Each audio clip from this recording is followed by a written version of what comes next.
Barak Yahuwah. So we're back to the YouTube family for part 3. And I pray that you've already watched part 2 and part 1. If you have not watched part 2 and part 1, stop this one right now and start at part 1 and then watch part 2 and then come back to this one, part 3. So here in part 3 of this message, line upon line, precept upon precept, talking about our war is coming. Prepare yourselves. Yahudah goes first. Judah goes first. And now we've laid the foundation of who we are and how Abba wants to use us. And now he wants to reinforce now that he is indeed going to use us that way.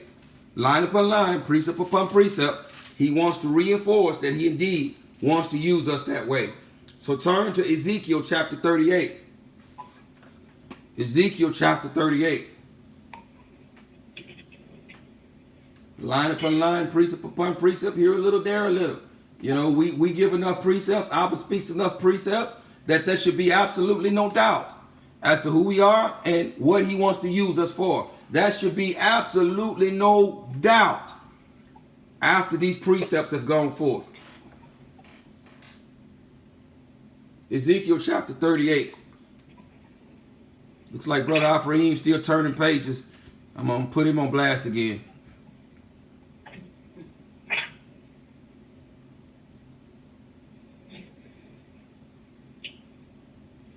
Barak Yahuwah. Just because I like messing with Brother Ephraim.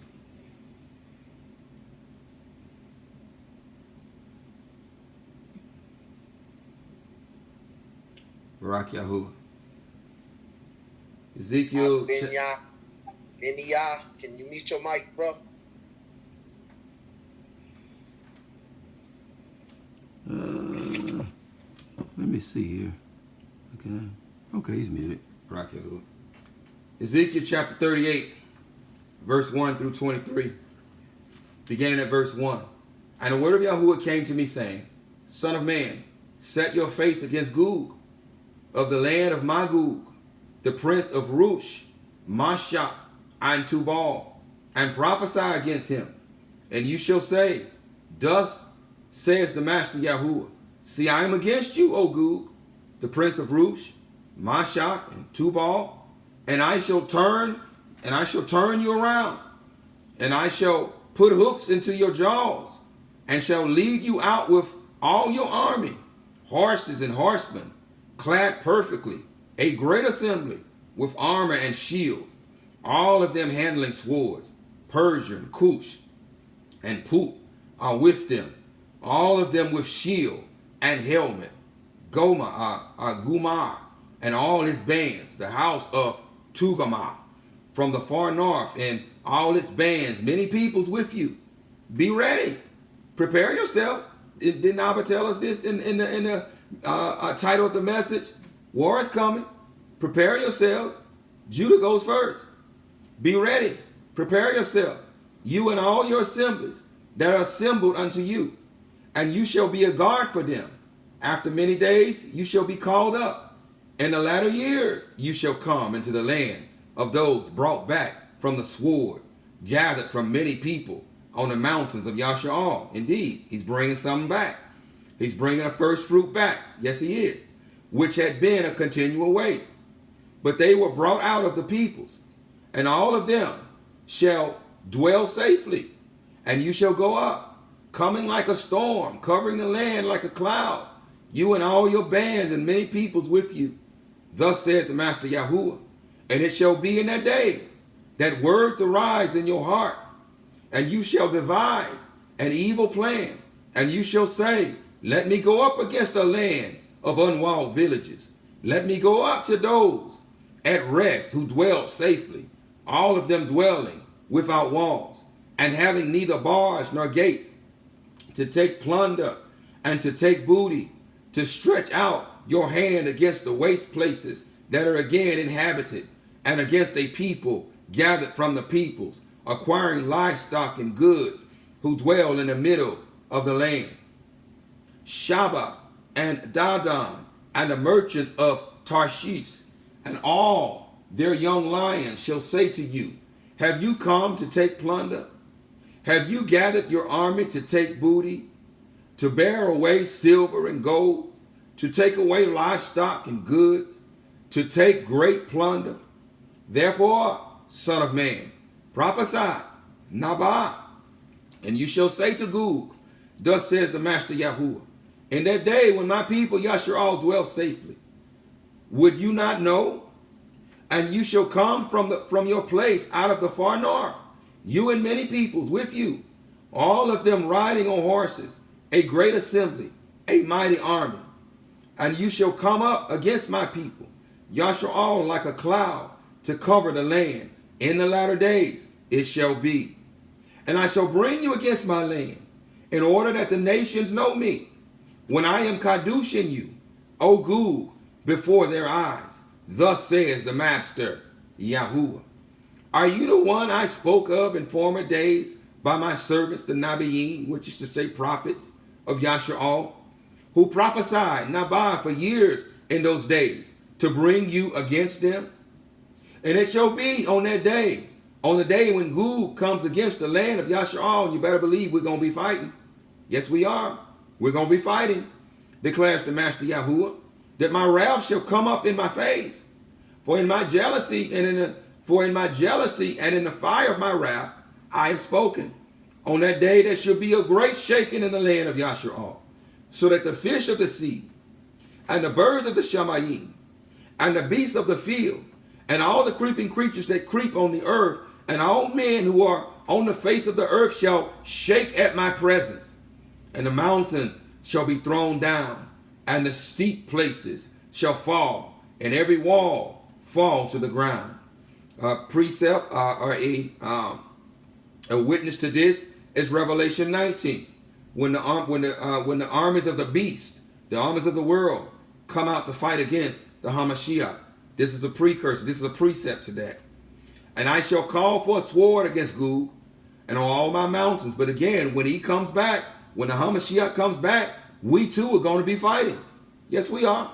Yes, we are, declares the Master Yahuwah. The sword of each one being against his brother. And I shall judge him with pestilence and blood and rain down. And I shall judge him with pestilence and blood, and rain down flooding rain and hailstones, fire and sulfur on him, and on his bands, and on the many peoples who are with him. And I shall exalt myself and set myself apart, and I shall be known in the eyes of many nations, and they shall know that I am Yahuwah. Turn to the next chapter, Ezekiel 39. Ezekiel chapter 39.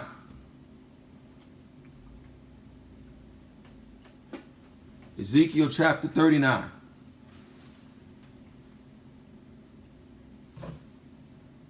Ezekiel chapter 39. Beginning at verse 1. And you, son of man, prophesy Nabah against Gog, and you shall say, thus says the Master Yahuwah, see, I am against you, O Gog, the prince of Rosh, Mashah, and Tubal. If you are a student of scripture, you understand that these are the sons of Yaphat. These are the sons of Yaphat, the ones who are currently governing and ruling the world. These are the sons of Yaphat and Tubal, and shall turn you around and lead you on, and bring you up from the uttermost parts of the north, and bring you against the mountains of Yasharal, and shall strike the bow out of your left hand, and make the arrows fall from your right hand. On the mountains of Yasharal you shall fall, you and all your bands and the peoples who are with you. To the birds of prey of every son, and to the beasts of the field I shall give you for food. On the face of the field you shall fall, for I have spoken, declares the Master Yahuwah. And I shall send fire upon Magog, and on those who live undisturbed in the coastlines, and they shall know that I am Yahuwah. And I shall make my Kadosh name known in all the midst of my people Yasharal, and not let my Kadosh name be profaned anymore. And the nations shall know that I am Yahuwah, the Kadosh one in Yasharal. See, it shall come and it shall be done, declares the Master Yahuwah. This is the day of which I have spoken. And those who inhabit the cities of Yasharal shall go out, listen, shall go out and set on fire and burn the weapons, both the shields and armor, the bows and arrows, the clubs and spears. And they shall make fires with them for 7 years. and take no wood from the field, nor cut down any from the forest. For with the weapons they make fire, and they shall plunder those who plundered them. And they shall plunder those who plundered them, and loot those who looted them, declares the Master Yahuwah. And it shall be on that day that I give Gog a place for a burial site there in Yasharal. Isn't it just like Yahuwah to use a remnant to do this? To use a remnant to fight? I call your attention back to Gideon, a commonly called Gideon. How he dwindled down from 22,000 men to 300. You see, he does this so that man cannot boast in himself, but so that he gets the esteem. And so in this next season, he only wants to use a remnant. He only wants to use a remnant, some abanim, some living stones, to crush the nations. He only wants to use a remnant.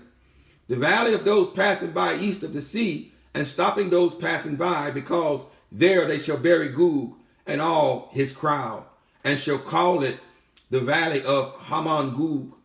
And the house of Yasharal shall bury them for 7 new months, in order to cleanse the land.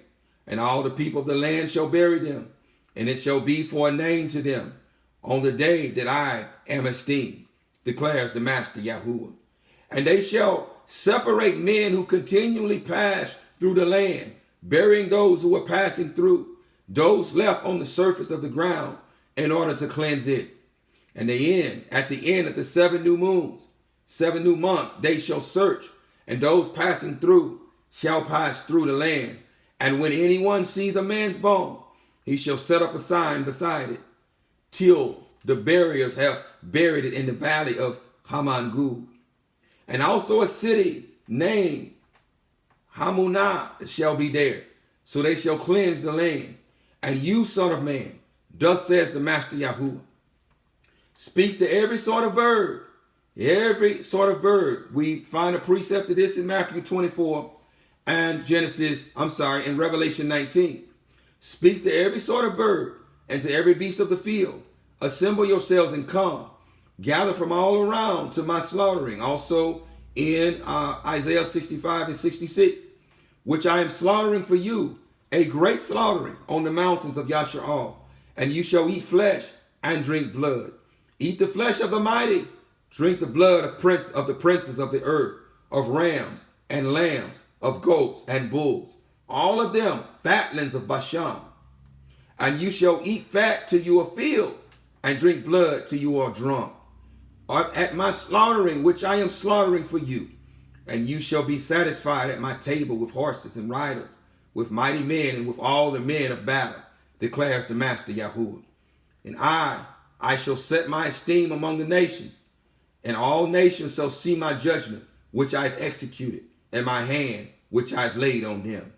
And the house of Yasharal shall know that I am Yahuwah their Elohim from that day onward. And the nations shall know that the house of Yasharal went into exile for their crookedness, because they have trespassed against me, so that I hid my face from them, and I gave them into the hand of their adversaries. And they all fell by the sword, according to their uncleanness and according to their transgressions. I have dealt with them and hid my face from them. Therefore, thus says the Master Yahuwah, now I am going to bring back the captives of Yaakov. Now here he says he's going to bring back the captives of Yaakov. Well then, who are those that were burying those people in the land? He's already told you that there's a remnant going back.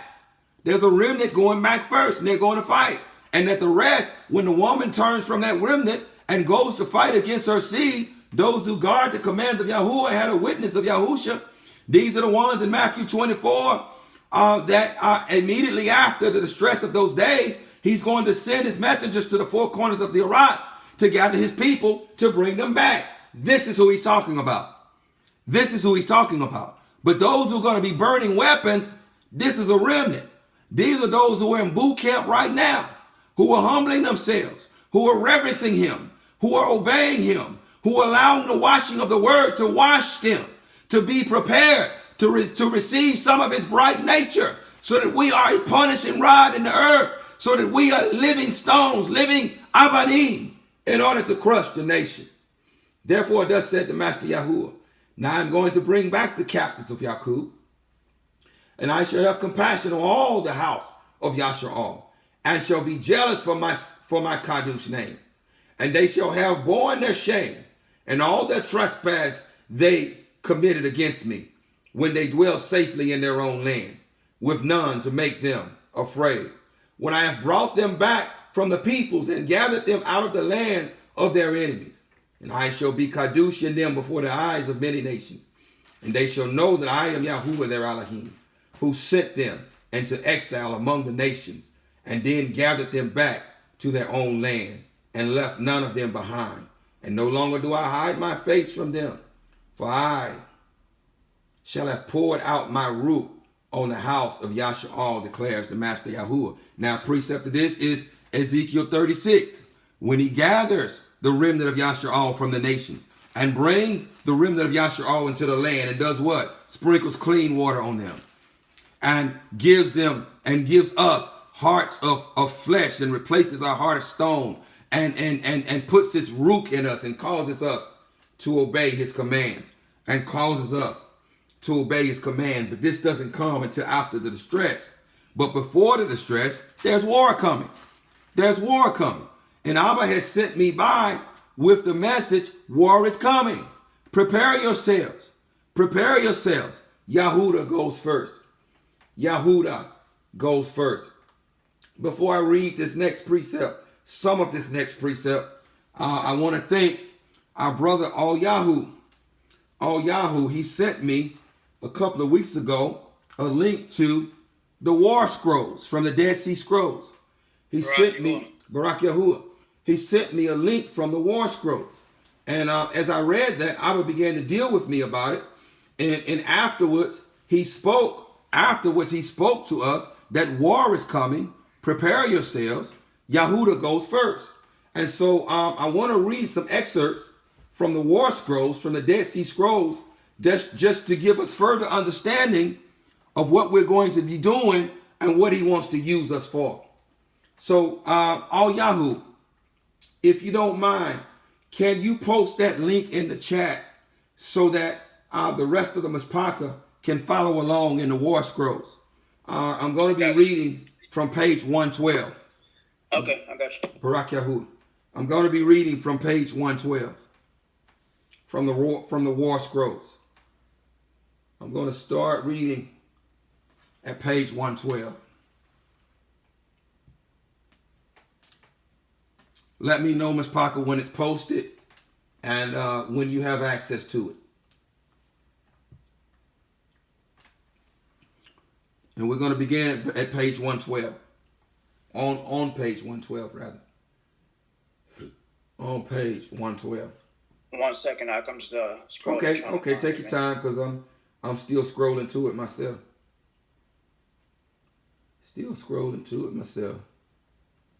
And I'm a little. Is you using the one with the Aubrey on the parallel page? Yes, sir. I'm using the one that you sent me. Okay, cool. I'll send that through.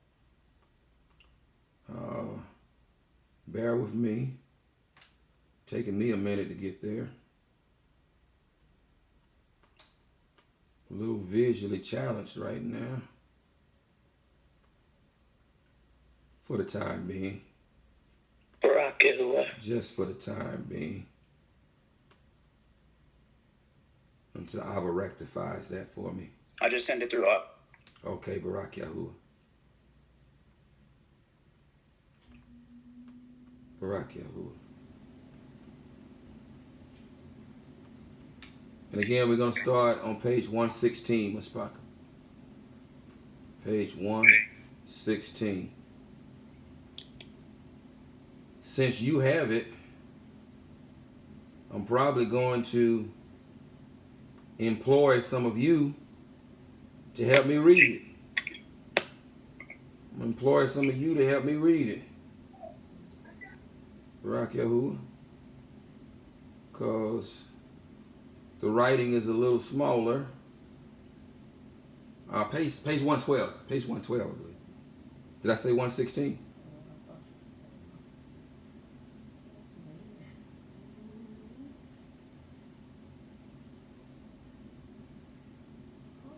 Okay, yeah, page 112. Actually, let's start on page 113. Let's start on page 113. And I tell you what, let's do this. Let's do this. Give each person a chance to read 3 pages. One person read 3 pages, then the next person come along and read 3 pages. And you help me out because the writing on here is a little small. Writing on here is a little small. So whoever wants to begin reading first, go ahead and start reading.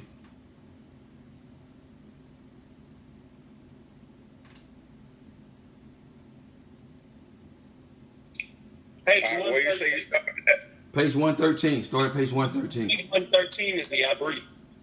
Huh? No, if you go down, there's some English where it says column 1, 4Q 496 for the instructor, the rule of the war. The first attack by the sons of light will be launched against the lot of the sons of darkness, against the army of wickedness, against the band of Adum and of Moab and of the sons of Ammon and Philistia, and against the bands of Kittim. Kittim is Rome. This is Rome. Rome still rules the world. Of Ashur, who were being helped by the violators of the covenant. The sons of Louis, the sons of Yahudah, and the sons of Benjamin, the exile of the desert. The exile, listen, of the desert will wage war against them, against all their bands. When the exiled sons of light return from the desert of the nations, to camp in the desert of Jerusalem. And after the war, they shall go up from there, of the Kittim in Egypt. And in his time, he will go out with great rage to wage war against the sovereigns of the north. And his anger wants to exterminate and cut off the horn of Yasharal. And this is a time of deliverance for the nation of Yahuwah, and a period of rule for all the men of his lot, and of everlasting destruction for all the lot of wickedness. There will be a great panic among the sons of Yaphat. This is what we read in Ezekiel 38 and 39. A great panic among the sons of Yaphat. Ashur shall fall, and there will be no help for them. The rule of the Kittim will come to an end, wickedness having been defeated, with no remnant remaining, and there will be no escape for any of the sons of darkness. And the sons of justice, the sons of righteousness, shall shine to all the edges of the earth. They shall go on shining up to the end of the periods of darkness. And in the time of Yahuwah, its exalted greatness will shine for all the eternal times, for shalom and barakah, esteem and gladness, and length of days for all the sons of light. And on the day on which the Kittim, did he not tell us that we're going to gain some of his bright nature? That we're going to be sons of light and going to gain some of his bright nature? Yes, he did. And on the day on which the Kittim, which is the Romans, shall fall, there will be battle and savage destruction. And savage destruction. Looking here at page 115. Before the Alachim of Yasha'al. For this will be the day determined by him since ancient times for the war of extermination against the sons of darkness. On this day, the assembly of the mighty ones and the congregation of men, are you listening? The assembly of the mighty ones and the congregation of men, we're going to war against the assembly of mighty ones and the congregation of men. This is why we're going to need that bright nature. Shall confront each other for great destruction. The sons of light and the lot of darkness shall battle together for Yahuwah's might, between the roar of a huge multitude and the shout of mighty ones, mighty ones, Alahim, and of men.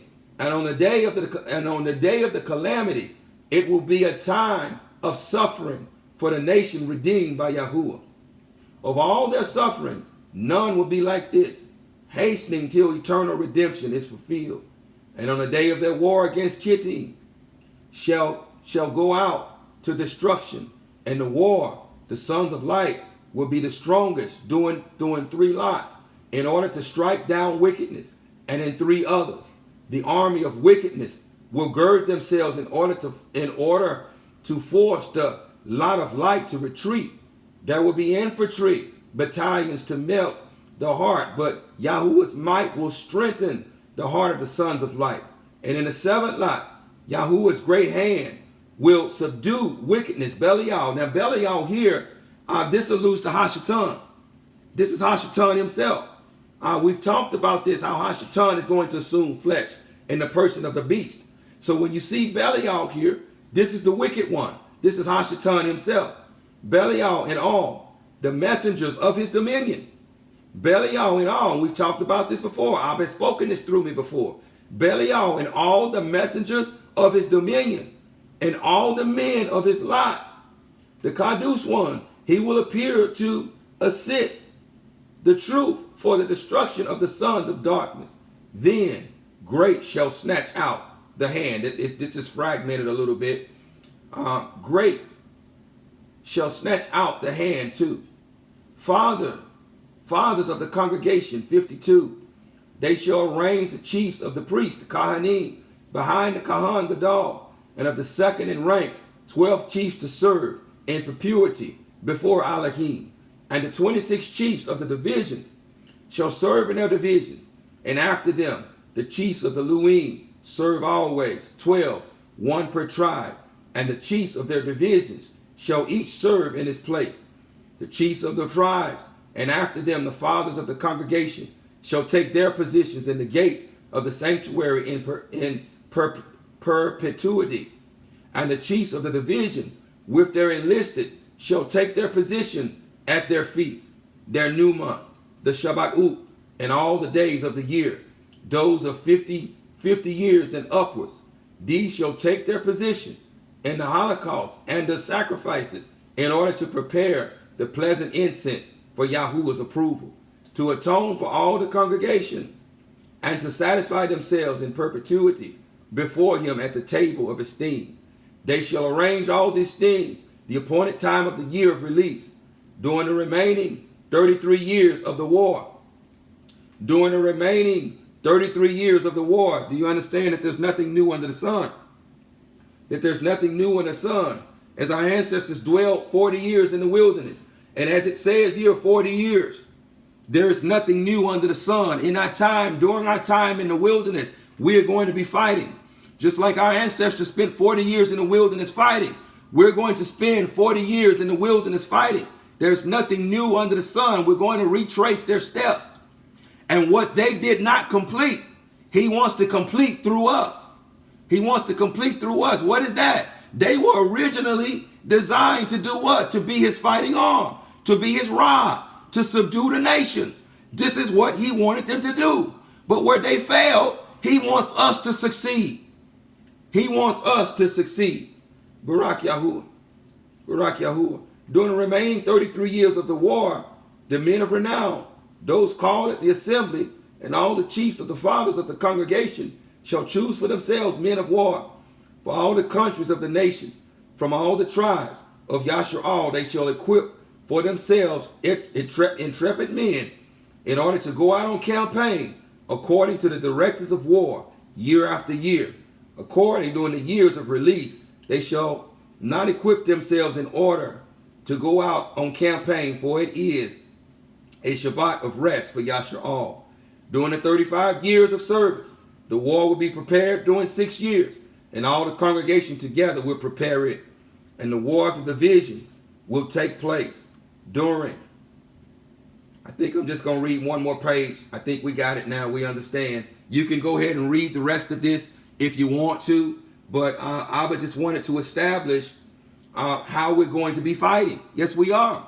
We're going to be fighting. We're going to be fighting Belial himself, the wicked one, and the sons of wicked one, and the sons of the wicked one, and his fallen messengers. We're going to be fighting them in a war, and thus we have to have some of his bright nature.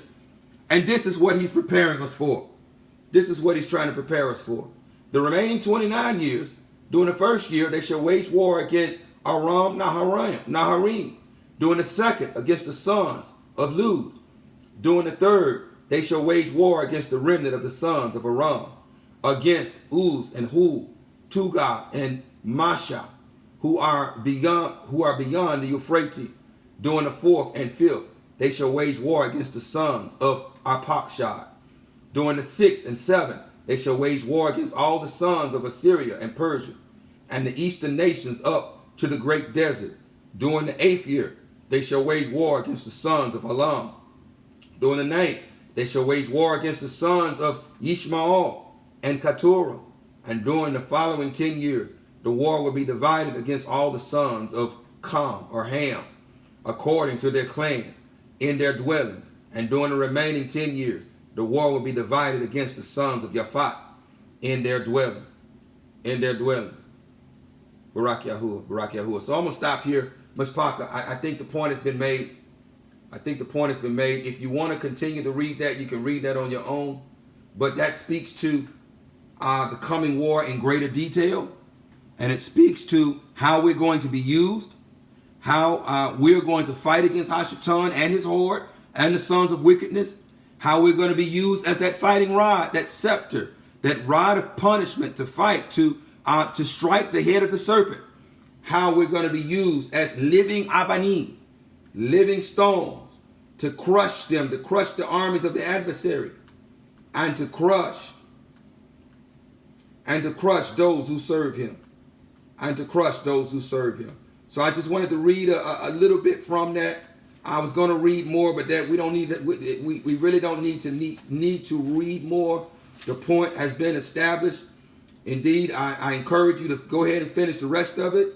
But it's going to speak to the same thing about this coming war that Abba is trying to prepare us for. This coming war that Abba is trying to prepare us for. So turn now to Bamidbar, Numbers chapter 10. Numbers chapter 10, and we're almost done. We're almost done. Numbers chapter 10. Bamidbar chapter 10.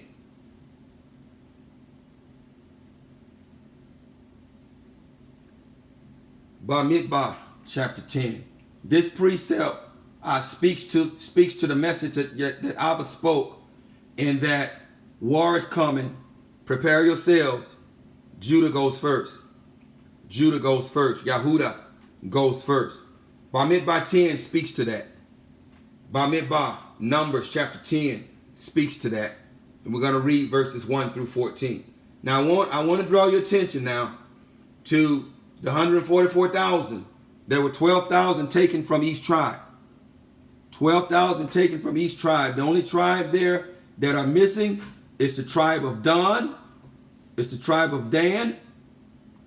And I think the tribe of Levi is missing. Somebody, I don't like misreading. Somebody go to Revelation 7 and read verse 1 through 7 so I can hear it, so that I know what tribes are missing, while everybody else is turning to Numbers chapter 10. Go to Revelation 7 and read verses 1 through 8. Verse 1 through 8. Got you, Aki. All right. Got y'all, King. And after these things, I saw 4 Malachim standing on the 4 corners of the Arats, holding the 4 winds of the Arats, that the wind should not blow on the Arats, nor on the sea, nor on any tree. And I saw another Malach ascending from the east, having the seal of the living Yah. And he cried with a loud voice to the 4 Malachim, to whom it was given to hurt the Arats and the sea, saying, hurt not the Arats, neither the sea, nor the trees, till we have sealed the servants of our Yah in their foreheads. And I heard the number of them which were sealed, and there were sealed 144,000 of all the tribes of the children of Yasharal. Of the tribe of Yehudah were sealed 12,000. Mm-hmm. Of the tribe of Rauban were sealed 12,000. Of the tribe of Gad were sealed 12,000. Of the tribe of Ashar were sealed 12,000.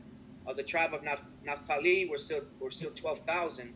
Of the tribe of Manasseh were sealed 12,000. Of the tribe of Shimon were sealed 12,000. Of the tribe of Lewi were sealed 12,000. Of the tribe of Yishakar were sealed 12,000. Of the tribe of Zebulun were sealed 12,000. Of the tribe of Yahuseph were sealed 12,000. Of the tribe of Benjamin were sealed 12,000. Barak Yahuwah, Barak Yahuwah. So we see how Abba, he likes using remnants. He likes using small numbers. But in that 144,000, we find missing the tribe of Dan, or commonly called Dan, or Dan. And it has been said that Dan is not there because Dan spent the longest time in wickedness and in idolatry than all the rest of the tribes. And the other tribe that we find missing is Ephraim, or Ephraim. And Ephraim is missing because Ephraim is the completeness of the nations. Ephraim, if you read on in Revelation 7, this is who is coming out in the great distress. Every nation, tribe, and tongue having washed their robes in the great distress. This is Ephraim. This is Ephraim coming out. This is why he's not listed. And Dan is not listed because, as I said, it is said that Dan spent the longest time in idolatry. So looking at by Numbers chapter 10, I'm going to read verse 1 through 14.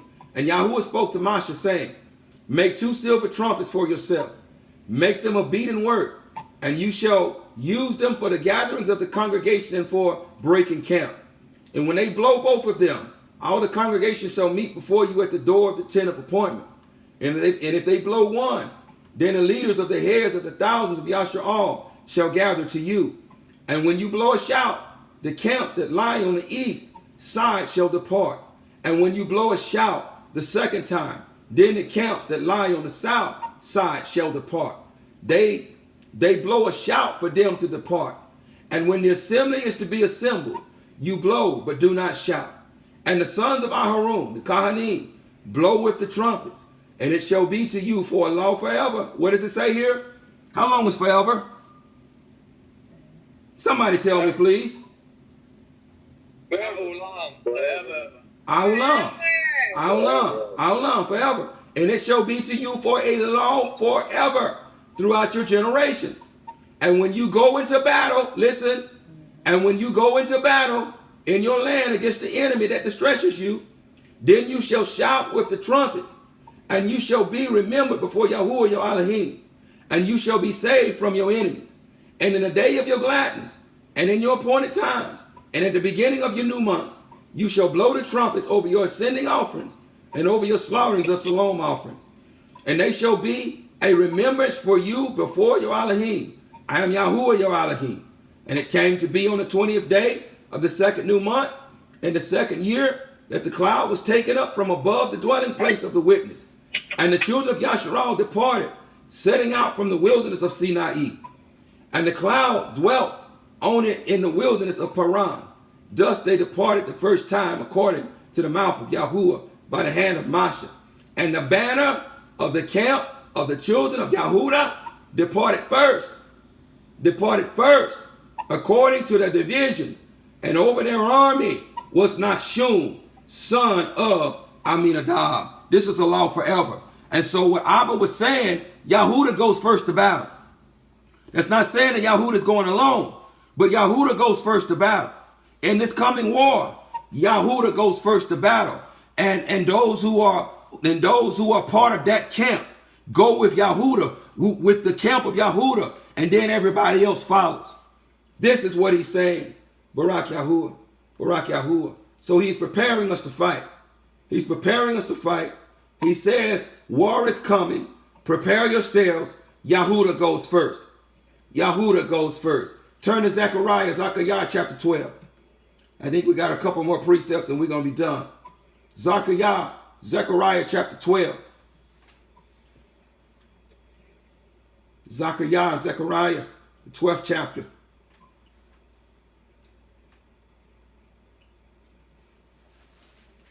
Verses 1 through 10. Verses 1 through 10. The message of the word of Yahuwah against Yasharal. Yahuwah stretching out the Shamayim and laying the foundation of the earth, and forming a root of man within him, declares, see, I am making Jerusalem a cup of reeling to all the people all around, and also against Yahudah. It is the siege against Jerusalem. And in that day, it shall be that I make Jerusalem a very heavy stone. Are you listening? I make Jerusalem a very heavy stone, a bond for all peoples. And lifting it are severely injured. All lifting it are severely injured. And all the nations of the earth shall be gathered against it. In that day, declares Yahuwah, I strike every horse with bewilderment, and its rider with madness. And on the house of Yahudah I open my eyes. But every horse of the people I strike with blindness. And the leaders of Yahudah shall say in their heart, the inhabitants of Jerusalem are a strength to me. Through Yahuwah of hosts, their Elohim, in that day I make the leaders of Yahudah like a fire pot among trees, and like a torch of fire in the sheaves. And they shall consume all the peoples all around. And they shall consume all the peoples all around, on the right and on the left. And Jerusalem shall dwell again in her own place, in Jerusalem. And Yahuwah shall save the tents of Yahudah first. And Yahuwah shall save the tents of Yahudah first, so that the comeliness of the house of Dawood and the comeliness of the inhabitants of Jerusalem would not become greater than that of Yahudah. In that day, Yahuwah shall shield the inhabitants of Jerusalem, and the feeble among them in that day shall be like Dawood, and the house of Dawood like Elohim, like the messenger of Yahuwah before them. And it shall be in that day that I seek to destroy all the nations that come against Jerusalem. And I shall pour on the house of Dawood and on the inhabitants of Jerusalem a rook of favor and prayers. And they shall look on me, whom they pierced, and they shall mourn for him as one mourns for his only son. And they shall be in bitterness over him as a bitterness over the firstborn. Barak Yahuwah. So we're going to be fighting. We're going to be fighting. But Yahudah goes out first. Yahudah goes out first, because that is a law forever. Yahudah goes out first. We are going to be fighting. Turn to Zechariah chapter 14. And I think that's my final precept. Actually, no, I got a couple more precepts after that. Zechariah 14. Zechariah 14. Verse 1 through 14. Zechariah chapter 14. Verse 1 through 14. Verse 1 through 14. Beginning at verse 1. See, a day shall come for Yahuwah, and your spoil shall be divided in your midst, and shall gather all the nations to battle against Jerusalem. And the city shall be taken, the houses plundered, and the women ravished. Half of the city shall go into exile, but the remnant of the people shall not be cut off from the city. And Yahuwah shall go forth, and he shall fight against these nations, as he fights in the day of battle. And in that day his feet shall stand upon the Mount of Olives, which faces Jerusalem on the east. And the Mount of Olives shall be split in two, from east to west, a very great valley, and half of the mountain shall move toward the north, and half of it towards the south. And you shall flee to the valley of my mountain, for the valley of the mountains reaches to Atzal. And you shall flee as you fled from the earthquake in the days of Uzziah, sovereign of Yahudah. And Yahuwah my Elohim shall come, all the Kadosh ones with you. And in that day it shall be, there is no light, it is dark. We spoke about this on the fourth day. That when he comes, the only light that the earth is going to see is him.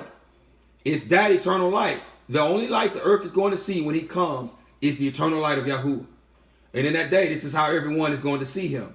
And in that day it shall be, there is no light, it is dark. And it shall be one day which is known to Yahuwah, neither day nor night. But at evening time there shall be light. And in that day it shall be that living waters flow from Jerusalem, half of them toward the eastern sea, and half of them toward the western sea. It speaks to this in Ezekiel, starting at chapter 40. In summer as well as in winter. And Yahuwah shall be sovereign over all the earth. In that day there shall be one Yahuwah, and his name one. All the land shall be changed into a desert plain from Gabah to Rimmon, south of Jerusalem. And she shall be raised up and inhabited in her place from Benjamin's gate to the place of the first gate and the corner gate, and from the tower of Canaan to the winepress of the sovereign. And they shall dwell in her, and there shall be no more utter destruction, but Jerusalem shall be safely inhabited. And this is the plague with which Yahuwah plagues all the people who fought against Jerusalem. Their flesh shall decay while they stand on their feet, and their eyes decay in their sockets, and their tongues decay in their mouths. And it shall be in that day that a great confusion from Yahuwah is among them, and every one of them shall seize the hand of his neighbor, and his hand rise up against the neighbor's hand. And Yahudah shall fight at Jerusalem, and Yahudah shall fight at Jerusalem as well. And the wealth of all the nations round about shall be gathered together, gold and silver, and garments in great quantities. Garments in great quantities. Turn, I think this is the last precept. Mashpaka. No, we got 1, 2.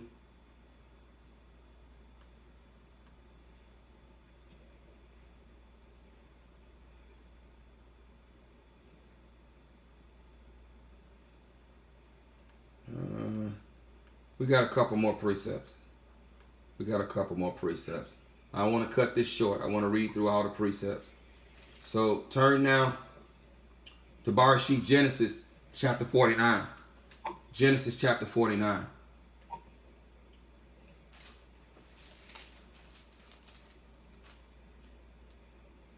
Genesis chapter 49, Barashit chapter 49, verse 8 through 12.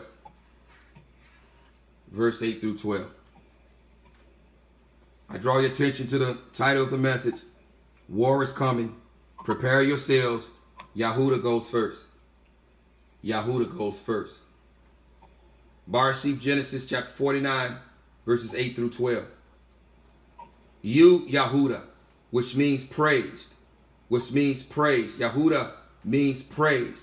It is from the Abarite word Yada, which means praise. Yahudah means praised. ED. It is from the Abarite word Yada, which means praise. Your brothers praise you. Your hand is on the neck of your enemies. Your father's children bow down before you. Your father's children bow down before you.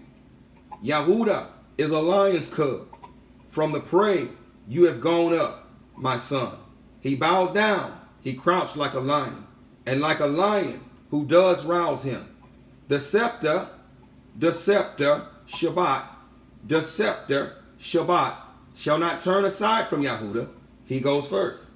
The scepter, the Shabbat shall not turn aside from Yahudah, nor an inscriber from between his feet until Shilah, falsely pronounced as Shiloh, more accurately pronounced Shilah, and we understand that this is an epithet of the Mashiach. It means he whose it is, that which belongs to him, tranquility. It means he whose it is, that which belongs to him, tranquility. Until Shilah comes. Unto him is the obedience of the peoples, binding his donkey to the vine, and his donkey's coat to the choice vine. He washed his garments in wine, and his robes in the blood of grapes. His eyes are darker than wine, and his teeth whiter than milk. His teeth whiter than milk. It says here that your father's children bow before you. Your father's children bow before you. Turn to Revelation 3, chapter 9. Revelation 3, chapter 9. Revelation 3, chapter 9. Yahudah goes first. But as we read in the war scrolls, Yahudah is not the only tribe. And as we read in Revelation chapter 7, Yahudah is not the only tribe. But Yahudah goes first into battle. In accordance with Bamidbar chapter 10. Yahudah goes first into battle. Kazum, Revelation chapter 3, verse 9. See, I am giving up those of the congregation of Shaitan, who say that they are Yahudim, and are not, but lie. See, I am making them come and worship before your feet, and to know that I have loved you. Indeed, he is going to cause them to bow. He is going to cause them of the congregation of Shaitan to bow. To bow. He's going to cause them to bow to the whole house of Yasharal. Because if you understand Chazon 3, this is a precursor to Chazon chapter 7, which there we find 144,000 named, 12,000 from each tribe, that he's going to cause to bow before their feet. Barak Yahuwah. But Yahudah goes first into battle. But Yahudah goes first. Turn to Deuteronomy, the 23rd chapter. Deuteronomy, the 23rd chapter.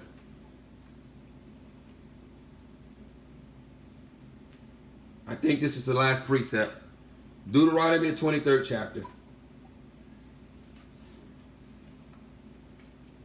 Verse 9 through 14. Dabarim, the 23rd chapter, verse 9 through 14. Dabarim, Deuteronomy, 23rd chapter, verse 9 through 14. Listen. When the camp goes out against your enemies, then you shall guard yourself from every evil matter. Listen. When there is any man among you who is not clean because of an emission in the night, then he shall go outside the camp. Let him not come into the midst of the camp. And it shall be at the approach of evening that he bathes with water. And when the sun sets, let him come into the midst of the camp. And you shall have a place outside the camp where you shall go out. And you shall have a sharp implement among your equipment. And when you sit down outside, you shall dig with it and turn and cover your excrement. Listen, for Yahuwah your Elohim walks in the midst of your camp to deliver you and give your enemies over to you. Therefore, your camp shall be kadush, so that he does not see unclean matter among you, and shall turn away from you. And so part of this preparation, Mashpaka, as he's been hammering this down for months now, that we are to be kadush as he is kadush, that we are to allow the washing of the word to wash us and purify us and purge us, that we are to align ourselves with that word in obedience to it, so that it begins to wash and cleanse us, so that we may be kadush unto him. He spoke to us about humility. He has spoken to us about nothing but the pure in heart shall see him. So part of that preparation, part of that preparing ourselves, he says war is coming. Prepare yourselves. Part of that preparation is being kadush as he is kadush. Being kadush as he is kadush. Because there is not going to be any unclean matter in his camp. In this army that goes out, there is not going to be any unclean matter in it. And so this goes back to that boot camp that we're in. Some are going to make it out of boot camp. Some are not going to make it out of boot camp. Those who are going to make it out of boot camp are going to be reborn with a latter rain, with an Akait Gasham, and are going to have some of his bright nature, so that we can be used as his Shabbat, as his punishing rod, as his rod of war, so that we can be used as living Abanim, living stones, in order to crush his adversaries, in order to crush the enemies. He wants to use us. He wants to use us for a purpose, but he wants to prepare us first for what's to come. Indeed, he spoke that there's a dual preparation going on. Not only are we being prepared for war, but we are also being prepared to go out amongst the nations as fishermen before the hunters come, to call his people out of darkness, his sheep out of darkness into his marvelous light, to bring them out of darkness within the safety and the confines behind his fence. So we are to prepare ourselves, Mashpaka. Indeed, the title of this teaching, this message, prepare yourselves. War is coming. Yahudah goes first. So prepare yourselves, Mashpaka. Kadush yourselves. Kadush yourselves. Kadush yourselves. Nothing unclean will be allowed in the camp. Nothing unclean will be allowed in the camp. What Yahuwah started with our ancestors, he will finish with us. The nations will be brought under the bond of covenant. What he started with them, when they didn't finish it, he wants to finish it with us. He wants us to be his punishing rod, to subdue the nations, to subdue wickedness, and bring it under the bond of covenant. If we survive boot camp. If we survive boot camp. So I'm going to read this one last precept from Devarim, the 3rd chapter. Devarim, the 3rd chapter. And I'm going to read verses starting at verse 8 through verse 22. And this is the last precept. This is the last precept. Devarim chapter 3, beginning at verse 8, reading down through verse 22. Beginning at verse 8. And at that time we took the land from the hand of the 2 sovereigns of the Amori that was beyond the Yarden, from the Wadi Arnun to Mount Carmel. Zidani called Carmel Shar'un, and the Amori called it Sanir. All the cities of the plain, all Gilead, and all Bashan, as far as Salka and Aldrai, cities of the reign of Aug in Bashan. For only Aug, sovereign of Bashan, was left of the remnant of the Raphaite. See his bedstead was an iron bedstead. Is it not in Rabbah of the children of Ammon? 9 cubits its length. 9 cubits its length. This measures out to being 13.5 feet long. 13.5 feet long. I'm reading this for a purpose. This turns out to be 13.5 feet long. I'm reading this because in the text it says we're not only going to fight against Hashatan and his fallen messengers, but listen, Nephilim are coming back. In fact, they never went away. They never went away. They're coming back, and we're going to have to fight against them too. And unless we have that bright nature, that latter rain anointing, that Akari Gasham, unless we are Abanim, living stones to crush, we ain't going to be a part of this army. We're not going to be a part of this army. So it was 9 cubits in length, 13.5 feet long, and 4 cubits its width. So it was 13.5 feet long, and it was 6 feet wide. His bed was 6 feet wide. I'm 5'6.5". I'm 5'6.5". If I put some shoes on, I'm 5'7". So I pray you give me credit for being 5'7". Give me the ½ inch. Give it to me, please. Give me the ½ inch. But his bed was 6 feet wide and 13.5 feet long. Abba wants us to get our mind right, to understand what it is that we're going to face. What it is that we're going to face, according to the cubit of a man. And this land, which was possessed at that time from Aruar, which is by the Wadi Arnun, and half the mountains of Gilead and its cities, I gave to Ra Ubani and the Gadi, and the rest of Gilead and all Bashan, the reign of Aug, I gave to half the tribes of Manasseh.